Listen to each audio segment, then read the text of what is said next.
شروع اللہ کے نام سے جو بڑا مہربان نہایت رحم والا ہے۔ اے محمد صلی اللہ علیہ وآلہ وسلم، اپنے پروردگار کا نام لے کر پڑھو جس نے عالم کو پیدا کیا، جس نے انسان کو خون کی پھٹکی سے بنایا۔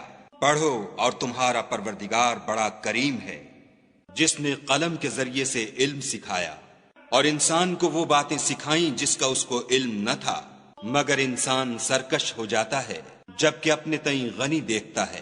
کچھ شک نہیں کہ اس کو تمہارے پروردگار ہی کی طرف لوٹ کر جانا ہے۔ بھلا تم نے اس شخص کو دیکھا جو منع کرتا ہے، یعنی ایک بندے کو جب وہ نماز پڑھنے لگتا ہے؟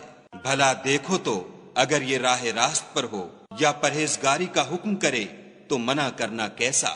اور دیکھ تو اگر اس نے دین حق کو جھٹلایا اور اس سے منہ موڑا تو کیا ہوا؟ کیا اس کو معلوم نہیں کہ خدا دیکھ رہا ہے؟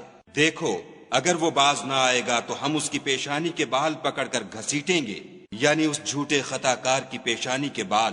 تو وہ اپنے یاروں کی مجلس کو بلا لے، ہم بھی اپنے موکلان دوزخ کو بلائیں گے۔